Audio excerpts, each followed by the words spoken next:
So these are all just like engineering teams. These guys work on the platform.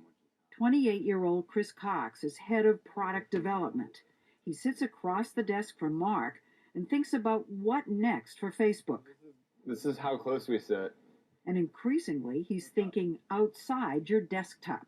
How many people actually access Facebook through their mobile devices? I think the latest number is over 200 million.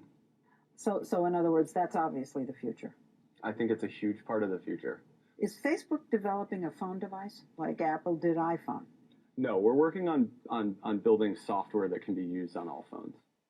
Their latest product is Messages, which combines email, cell phone texting, and instant messages into one. They call it the ultimate switchboard. So do you think email will become obsolete? No.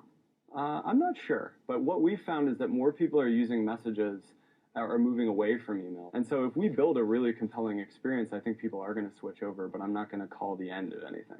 Was this directed at Gmail? No. Google's email? No. Because everybody's talking about a Gmail killer. It's certainly what everyone's writing about. Google. Yes. Facebook and Google. Yes. Are they on a collision course? They are indeed. The fight's over what? It's over how... Search. It's all how over people search. find, discovery, search. Say you want to buy a car.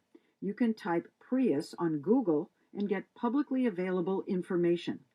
Or you can type Prius on Facebook and get personal advice about it from your friends. Are you trying to turn everything we do on the web into a social function?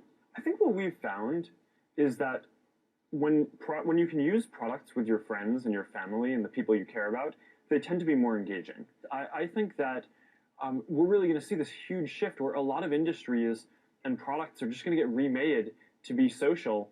It's already happening. This year, people spent more time on Facebook than on Google. So you're out here in Silicon Valley. Can you feel the tectonic plates shifting well, you over? can see the talent shift over. You can see there's been a big war about talent and payments, millions of dollars to keep people, engineers at Google. Mark's number 2, Sheryl Sandberg, defected from Google. He recently wooed over the inventor of Google Maps, and he even poached Google's cafeteria chef. There's kind of a talent brain drain from them to you. Something like 200 people who work for you. I mean, 10% I do think it's former clear Googlers. there are areas where the companies compete. But then there are all these things where we just don't compete at all. Is the goal for you to conquer the whole internet? To own the internet? Well, think about it like this.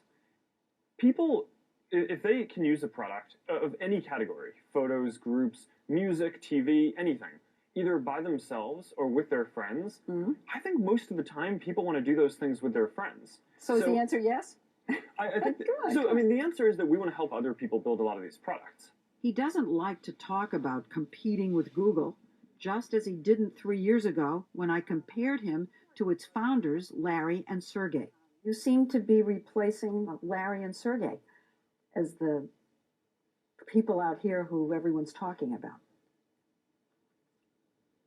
You're just staring at me. Is that a question? Yeah. That line is now in The Social Network, the movie about Facebook. Is that a question?